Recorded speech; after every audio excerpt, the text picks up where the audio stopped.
session. Here are our interviews with the Light Movies Award winners. Today, we have here Peter and Kieran from FPOV. So first of all, I will go through a few things and information that I usually share with all of you that it's important to know. The first thing is this webinar is being recorded and it will be available via the IALD YouTube channel. So if you want to share questions with our guest, also please remember to write them down in the Q&A section and we will go through them towards the end of the interview. For those of you who don't know who we are, this is the International Association of Lighting Designers, and we are the Middle East Chapter. We focus on promoting the importance of lighting design in the construction industry. So if you are interested in becoming a member of our association, you can visit our website at www.iald.org, or you can email us at middleeast@iald.me. So with all that out of the way, I'm going to introduce our guests. So first of all, here is Peter Veale from FPOV. Peter is the design director at FPOV, and with a background in product design and extensive experience in architectural lighting design, Peter has played a pivotal role in delivering creative lighting schemes across the globe. He has been involved in architectural lighting design since 1996, and he has experience designing projects in Europe, Asia, and the Americas, where he has been involved in projects of all shapes and sizes, including hotels, residences, workplaces, F&B, retail, facades, and landscape projects. He understands the importance of small details in making a difference, and he is passionate about being part of a team that delivers innovative solutions aligned with clients' expectations. So welcome, Peter, to our very small community. Thank you. And Kieran, she decided to join us last minute. So I'm just going to introduce her very, very quickly. She is also part of the FPOV team. She's a senior designer and she works with Peter. So Kieran, why don't you give us a very brief bio and a little bit of information about your experience? Yeah, sure. Hi, I'm Kieran. I've been working at FPOV for 4 years now. I'm a senior lighting designer there.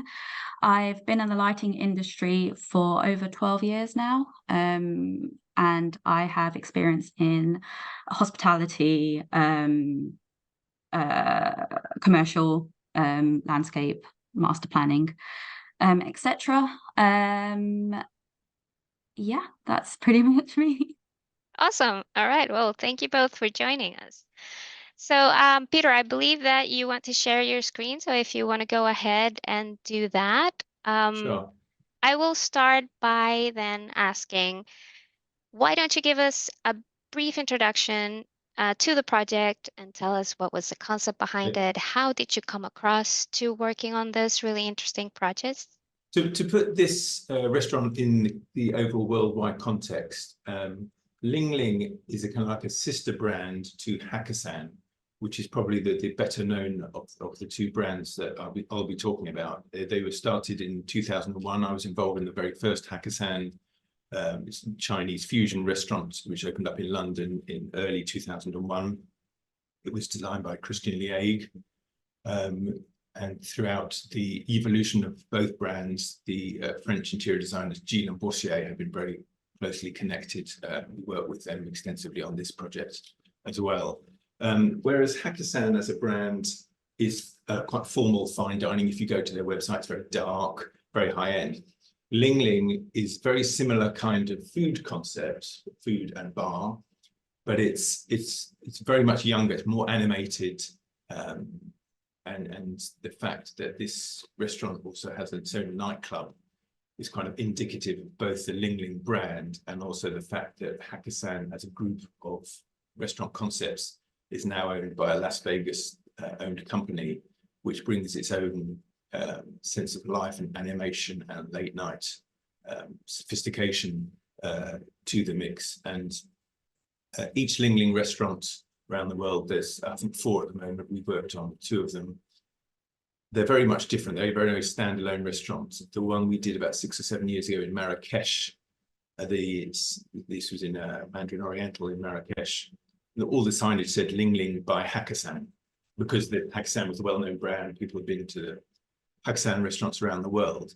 This Ling Ling in Dubai that opened up just to celebrate its first birthday just says Ling Ling. It no longer needs to, I don't think Hakkasan is mentioned anywhere. So people know that it's a sister concept to the original Hakkasans.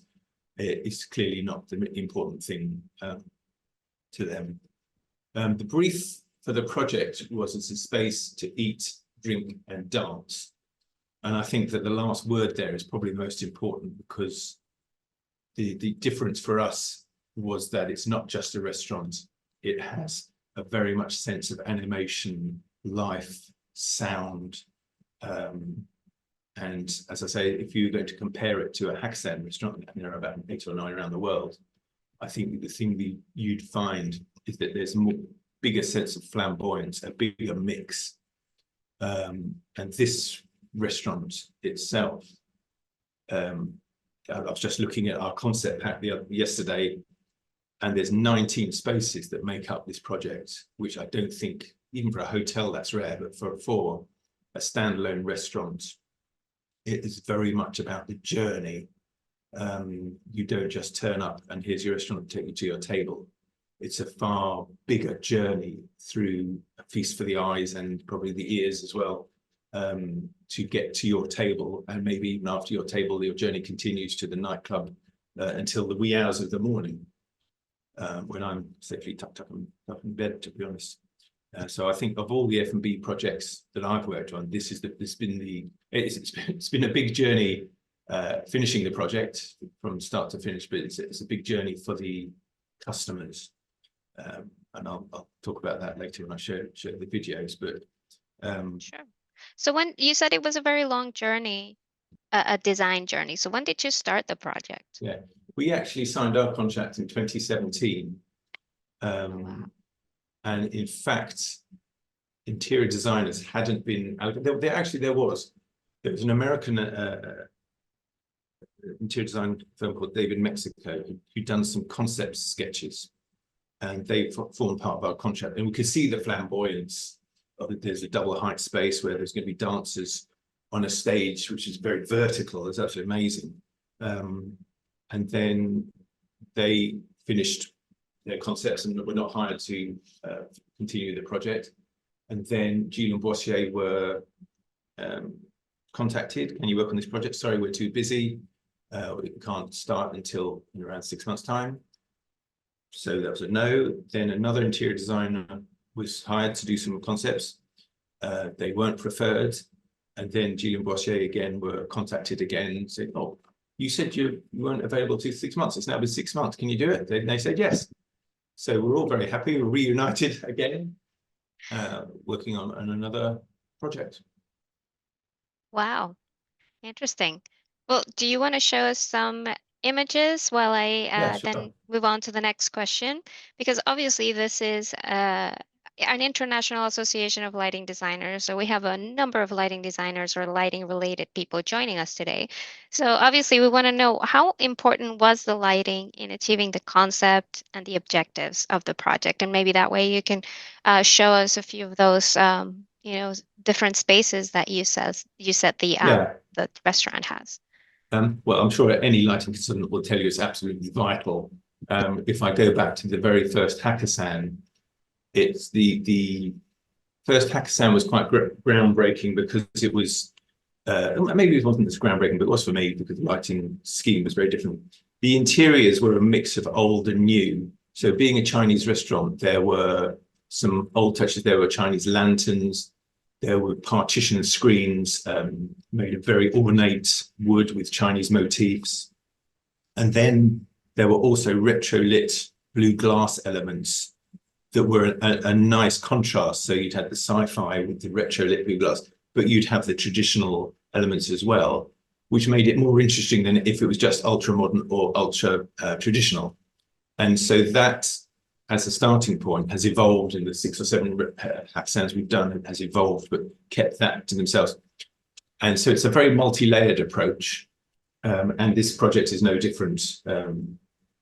any high-end restaurant is bound to have multiple layers. But our layers are grounded in the history of working with Hakkasan as a brand. So if I kind of lead you through the restaurant, this is the ground floor lift lobby. So you enter this space from the main hotel lobby. I've not mentioned yet that this project is in the Atlantis The Royal, which is a huge ultra luxury hotel on Palm Jumeirah in Dubai. We're at one of the tops of the hotel. The hotel's got several blocks to it, but we're on level 22, level 23. So you get to it by entering this space. And what you can't see in this space, as is the journey of discovery throughout your experience in this restaurant, is that to the left and right of this corridor is water feature. And the effect, there are uplights going on to these columns that you can see to the left and right with a gentle movement of water that you appreciate through the effect there. Then you come to the glowing coloured screen at the back, which is where, obviously, because of the signage, people want to have their Instagram posts or TikTok posts, because you've got I was here tonight, things like that. And that screen actually changes colour throughout the day. The client wanted very pastel colours. They didn't want very bright, prime colours. Was that also part of your scope, or was that just the signage people? No, that was part of our scope to develop the colour strategy as part of our lighting concepts. And the one of the colour strategies was that this screen at the back of this ground floor lobby would gently change colour throughout the evening. The restaurant is only open for dinner and late night servings. And then you would enter the elevator, which would match the colour shown on the screen, the ground floor.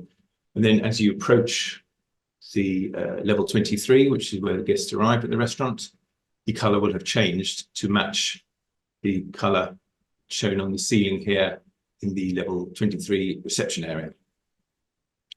And then you're taken through what's called the experience room, which is just a corridor basically, but it's a very nice corridor where you start to appreciate where you are, because if you can probably see at the very end of this image the reflection of the Dubai skyline. Obviously, this restaurant is at the top of a hotel. There's lots of glazing, and one of our challenges was that we mustn't ruin, through reflections or lighting of vertical surfaces, the view out to the Dubai skyline, which is obviously phenomenal. Especially as the sun goes down, we can appreciate where you are and can see things in the distance and not just flashing lights. So one of the challenges there was, to not light, have wall washers to light walls, but also any lighting that was evident should be dimmed down to 1%. And so this is one of the technical challenges for us to meet our brief. You then get to the bar, and again had its own challenges. We specified quite a lot of glowing LED sheets or LED panels, and a lot of the lighting was value engineered. Our budget was a certain amount, and then we were told halfway through the design process, no, we've only got a third of that budget. So, okay, well, what can we do without wanting to compromise the design? We were quite insistent that the exterior lighting wasn't value engineered because it has to be durable, and we specified certain high-end brands. But for the linear lighting and the LED light sheets, we were more open to local value engineered brands. So there was several months of going back and forwards doing them. We were very happy with the results. The level 23 main restaurant, original concept for these columns, you can see 4 columns, I think there are 8 total, was that we would have some sort of organic plants. The original concept for this part of the restaurant was there's going to be lots of planting and trees. And then that was slowly changed to not having any trees. I don't think there are actually any Well, trees. it seems like somehow in the back I see some green, right? This is true, yes. I tell a lie. Right. There is some green. I think that's artificial. Or it's preserved, actually. It is real planting that's never going to die because the water's been taken out of it, so it's a preserved planting. That's Right. true, yes. but these columns were originally going to have a sort of a cavity which would be backlit with leaves on it. And during lockdown, Kieran and I met in a London studio, having some fun with some color changing pixel systems and light sheets. And we weren't really happy with what we were seeing. There wasn't much space in these columns. Obviously, they don't want columns to become too big because you're eating into the ability to have diners in the room. And the idea was that these screens would actually be animated video screens. And we're very glad that they became those. We had to make sure we had specified darkened, slightly frosted glass around the columns. So that the images shown weren't too bright and distracting. This is not a nightclub. This is still a relaxing dining experience. But also this, through becoming screens, it meant that the issue of having that chasm or void to backlight was very much lessened, so that we didn't have to have such big columns. And the idea of having the planting could still be one of the videos shown, some of the content. So it is a high resolution screen, what we're looking at in the picture. It is, that's right, yes. And I'll show you some videos a bit later, but one of the videos that I'm very glad still survived was the idea of leaves going in and out of focus. We used to hire an office in a certain part of London where the reception area, as you come into the building, they had frosted glass and there was a tree positioned behind it. And when the leaves of the tree touched the frosted glass, you could see the leaves in focus. But of course, as the branches of the tree get back further away from the frosted glass, they went out of focus, and the sense of depth that gave us was beautiful. And so we actually took a photo and suggested that to interior designers who were already thinking of leaves in these columns. And I'm very pleased to say that of the many sort of like 1 minute or 5 minute videos that are shown as part of the evening in these columns, there is at least one or two that have survived that initial interior design concept. I guess it would also give the space a little bit of movement, right? Or something that, because it is very enclosed. There are no window, well, at least from what I'm seeing here, no windows. So having that sort of motion would give it a little bit of more interaction as well. That's right. Yes, you get a suggestion that there is dancing to come, but I haven't actually seen anyone get up and dance in this area. The music's not quite loud enough, and the videos aren't quite stimulating enough. And probably the food is too good, right? If that food is good, yes, you don't want to upset the table and get the food go on the floor. But I'm sure that if there's someone rich enough, they'll hire this space and they'll be dancing at some point in time. Cool. All right. So you have talked a little bit about this collaboration, right, between your team, the interior design team. Can you tell us a little bit more about that? Like, for example, when you really talked a little bit about how the lighting design changed. So were there any other instances where you had to evolve in the way that you designed the space beyond the value engineering, that you had to collaborate with the entire team and the team on site that in order for the design to be successful? And if so, can you tell us like the story behind it? Yes, we had the interior designers, Julien Boissier, who gave us their original concepts, which had quite a lot of lighting layers already there. We also had the design and development team from the owners of Hakkasan, Ling Ling, who also had very firm ideas on what they liked and what they didn't like. And we also had the in-house head of interior design at Atlantis the Royal, who again had her own ideas and had her input. So we had lots and lots of calls. They're all very productive, and there's a good flow of information. One nice challenge was, I think if I lead you through here, here we go. This is the level 22 dining area with a preserved tree. And I don't think there was, and Kieran may remember me, we were all a bit stumped as to what should be in this central space. It's a double height space, and Ling Ling and Hakkasan have always been about partitioning spaces. So you're not in a large food hall. You don't feel like you're a very small person in a very huge environment. There's always been some way to break down those environments, traditionally with Hakkasan with Chinese partition screens. But that's the sort of element that is long gone from the concept. There are other motifs that you could say are definitely Chinese, though. And so the idea was to have some sort of natural element in this space to break it up from a double height space to more of a single height experience. And luckily, we'd worked on another restaurant in London with a guy called Dorian Van Bram. His company is Van Bram Design. So we were able to propose him as both the manufacturer of the tree and as quite a large part in the design process.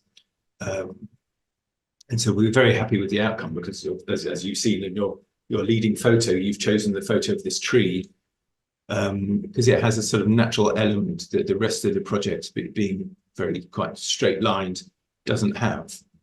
Yeah, definitely. What attracted me of this image was the size of the tree, the scale. You can see it against the chairs, right? So it makes it very unique in the space. It it's was a biggie. it was very impressive to see Yeah. it. But So then Kieran, if you want to add something to this, by the way, feel free. you can disagree with Yes. everything I said, Kieran, if you want. No, so this area before, I think they'd originally put like a kind of frame structure there, and it was going to have seating within that, and then that kind of developed to a tree, and that's where Peter mentioned Dorian, and he was just a pleasure to work with. We coordinated with him, day to day to just get this tree perfect, and the issue here was the tables below, and it was getting lighting to those tables below without having pendants within the trees or like spotlights within the trees. And I think the clients were very adamant that they didn't want any table lamps on those tables. So we basically workshopped with Dorian to allow there to be like one branch directly above each table. So there's 4 tables in that area, and within that branch we wanted to install like a miniature adjustable downlight, which literally only allows for like a maximum of like 70 lux on those tables, which was perfect for us because it was creating that intimacy. So there's a lot of back and forward with Dorian to get this tree to work perfectly, and I think the final final design shows that. I agree also 100%. because it's also the double height of the space. So when you're in the space, you get a different experience. But from when you're walking across on those balconies above, you're seeing the shadows, the light kind of seeping through these leaves as well. So it's a different experience on both levels.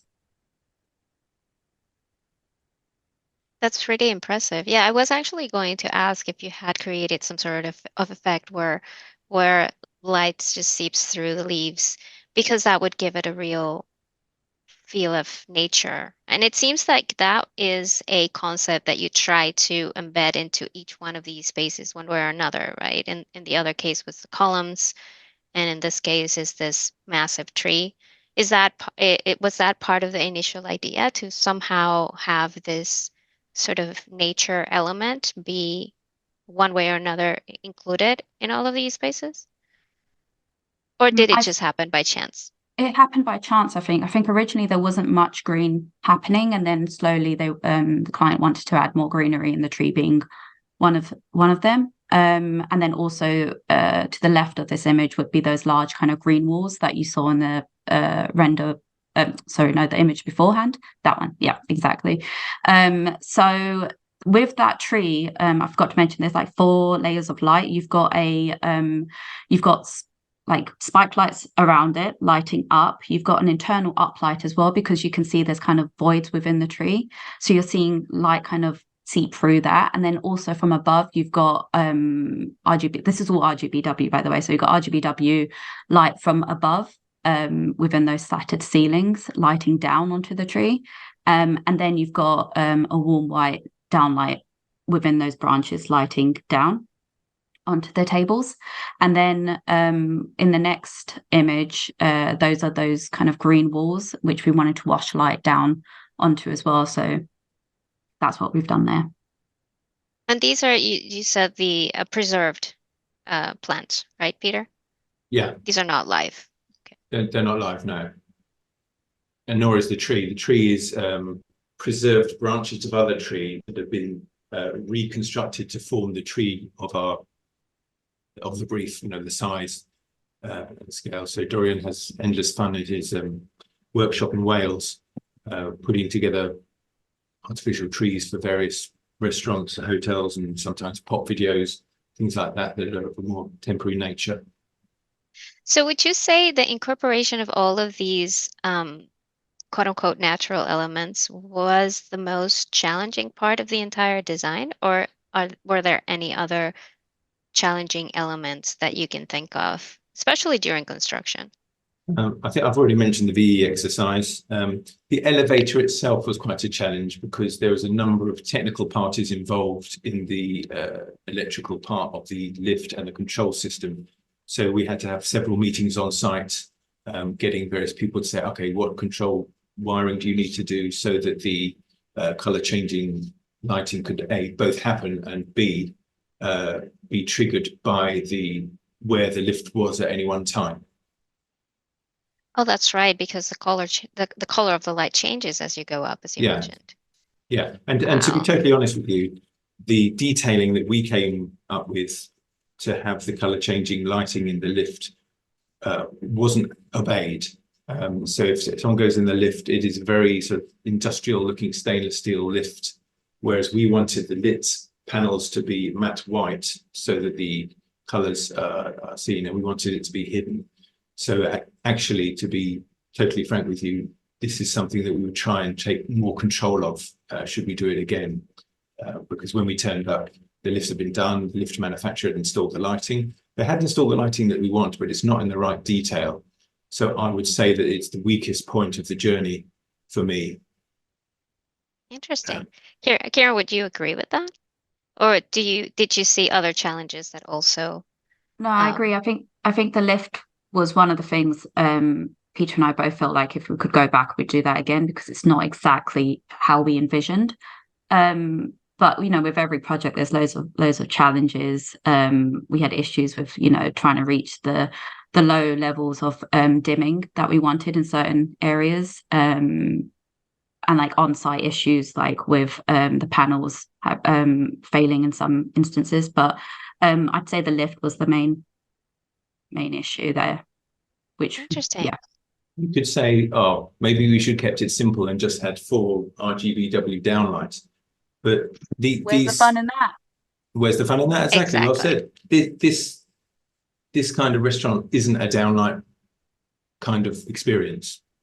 I can tell. You know, it's much more sophisticated, concealed, and magical. And any downlights in the space just to light an elevator or any other space would have just been too flat and boring. So in fact, I'm glad we didn't. That's great. I had a question about the RGBW lighting, because all of the images have this pink, this pastel pink on them.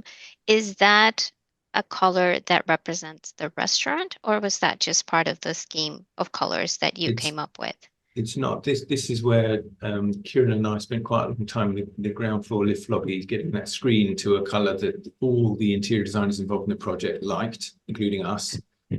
And we thought, well, this can be one of the colours that can scroll through. So we put it on the columns. You can see quite a lot of areas here. Where are we? Up in the way, sorry.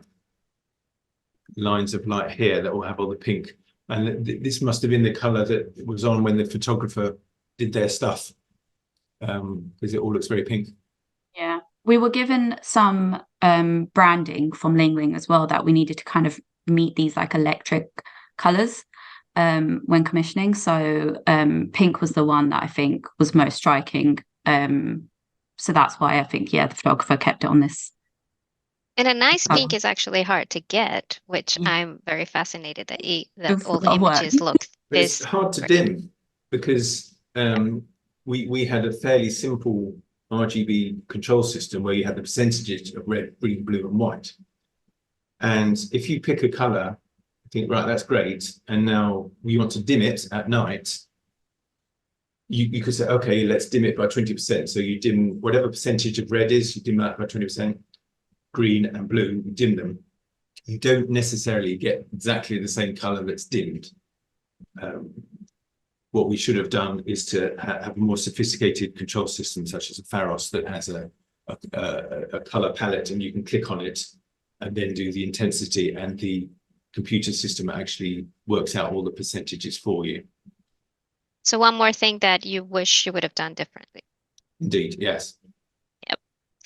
Okay, so before we continue, I just have a couple more questions, but I want to remind all of our audience that if you have questions, make sure that you put them in the Q&A section, and I'll go over them towards the end of the interview. And honestly, I just have one more question for you. I think what you've shown us is quite impressive, and it's very clear why you won the award. But I want to know personally, for each of you, what was the favorite part of the entire process and the end result? Kieran? It's hard to find a favorite part, because honestly, I would say this is the most fun I've had on a project. It's just a really fun scheme. And it's difficult to find projects that you're able to just, just kind of run with it and just throw anything at it and, see if it sticks. But yeah, I think this is the most fun. And I've got really good feedback from friends that have been there. And it's like creating those kind of Instagrammable moments and striking moments. But like favorite parts of is quite difficult, because they all have different identities. Like, for instance, in this room, it's the tree. That's the striking moment. And then in the experience room, it's like, having that kind of vortex effect as you walk in, and then having the reflection of the skyline there. And then you've got the experience lounge. Can't remember what it's called now. It's not called the Boom Boom Room. That area where you've got the Ultra Lounge. That's it. Yeah, the Ultra Lounge. That room had a couple of name changes, by the way. So the Ultra Lounge. Pardon? Jean Bochet called it the Boom Boom Room. Yeah, originally, yeah. So it's still stuck in my head. So the Ultra Lounge as well, and like having, the lines of light in the ceiling, like that mimics the matches the music. So there's so many. I couldn't pick a favorite element in this project, which I think that's what makes it my favorite project to have worked on. Great. What about you, Peter? Any favorites? I think I agree that the experience room is pretty good, because that's when 2 minutes after you come out the lift, you see the experience room to your left and right, then you see the Dubai skyline in the distance. I also like the ground floor space, because you come from the very large Atlantis the Royal lobby, and it's all done on a huge sort of Las Vegas scale. And then you see this, you have the receptionist in front of this space, and we say, oh, welcome, table for two, yes.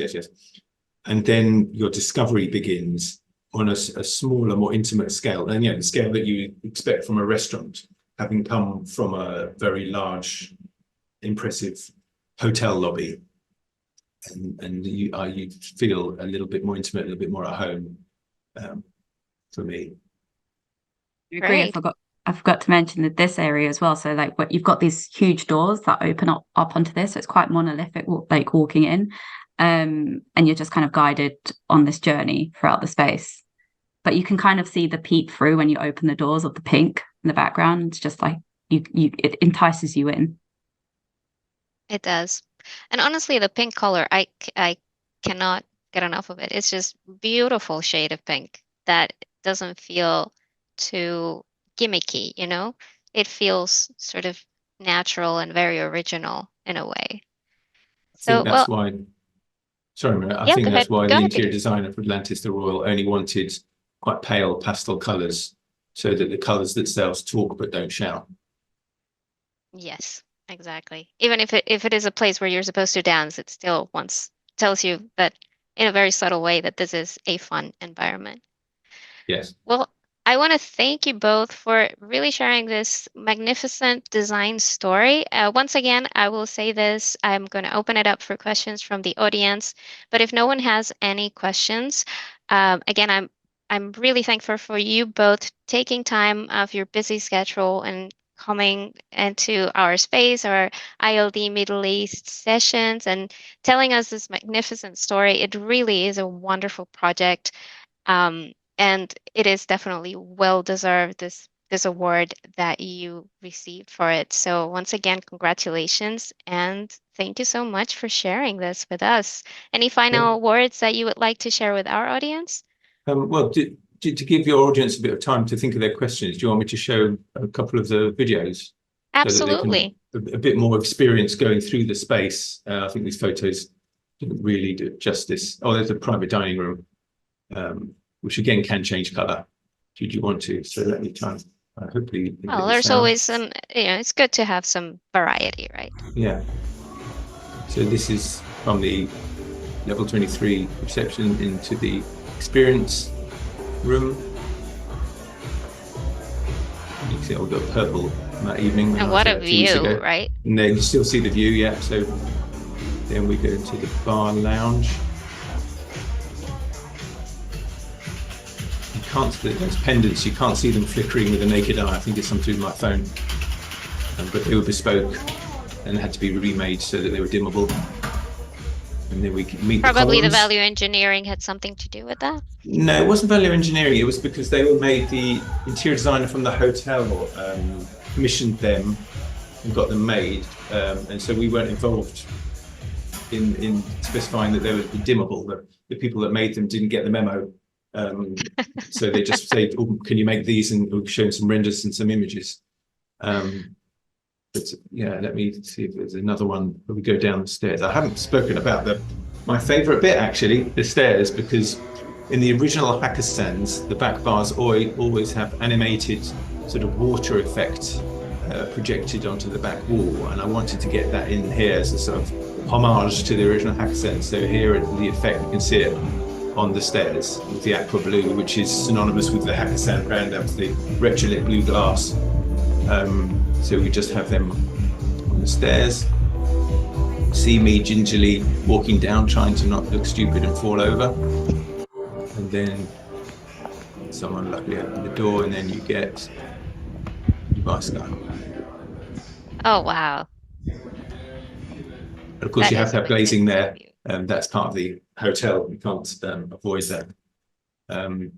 Another view of the stairs going up, and then you get the it's very cleverly mirrored Barasol stretch fabric for the ceiling, so that we didn't actually have to install lights in the ceiling. You get the reflections of what's happening in the walls and the floor. So that is Barasol. I thought that was stretching just a mirror. Barasol. Yeah, no, it's Barasol all the way through. It's extending. So you can see there. Can you see my cursor? I don't know if you can. Yes. That is a very small Igazini laser blade fitting. There's actually lighting the floor. We wanted some light on the floor. And then behind where I'm taking this, the two Roscoe animated projectors are also in a very small detail, all housed so that you can't really see how it's done. They're very small penetrations in that stretch ceiling. Wow. And then we've got one last video. For the lower dining area. Thank you very much. Very well done. We post the tree, and then you can see that we as with all the Hakkasan and Ling Ling restaurants, you have the layers of light that give the intimacy that bring people together on the tables or the tree, things like that. But then we're always lighting some sort of integrated lighting into the perimeter of the space, so that you are still reminded to a certain degree that you are in a certain architectural or interior design space, should I say. But you will always have the layers of light that bring people together. I think that is it. Oh no, sorry, I won't. I try not to bore you for too long. Won't be here. No, but please. This is some of the content that was recently created for the columns, and it's kind of in keeping with the brief that it's very visible, very animated, but there is a certain discretion about it. It's not flashing lights or ultra bright. I just like the fact that it's liquid. Yeah, I agree. I mean, for a moment when you said that those were screens, I was a little bit scared about how bright they would be, but you can tell that they're not that bright at all because the space continues to be, you know, not dark necessarily, but it has still that high-end restaurant feel, but the columns just seem to just take it one step higher in the not only the innovative scale, but also the entertainment scale, right? Yeah, and you can still see the Dubai skyline in the background. That's really fantastic. And it gives the columns some sort of depth, right? Sense of depth to them. Yeah, I mean, we've done other projects where the AV consultants have specified screens, and maybe because the brightness of the screens or the actual nature of the content, they can change the brightness and color of the whole room, which most definitely not what we wanted for this project. Of course. I think we got a wonderful story from you guys. It was very in depth and I mean to me it was very entertaining and very fascinating. So once again, I want to thank you for coming into our space and telling us this magnificent story. And we hope to see you back here in Dubai, sharing hopefully many more awards and show us some more of your work for Thank you. sure. We hope so. All For right. having Well, us. thank you, Kieran, and thank you, Peter. Thank you, Kieran, for coming up so last minute. Okay. But thank you again. And so to our audience, there's a couple of things that I just want to share with you. First of all, thank you for joining the first Middle East session of this year. Keep an eye on our LinkedIn page because we will be announcing the dates of the upcoming interviews. We have many more. So please keep an eye on our social media. And finally, I also want to remind you that next Wednesday is our worldwide event, Chase the Dark. It will take place at 6:30 p.m. in a space called Collab in D3. So make sure that you put that in your calendar. Join us for iftar and a fun night of building lights with used materials. So thank you, everyone. Have a great afternoon. Thank you, Peter. Thank you, Kieran. And best of luck on all your future projects. Thank you very much. Thank you. All right. Bye. Bye-bye.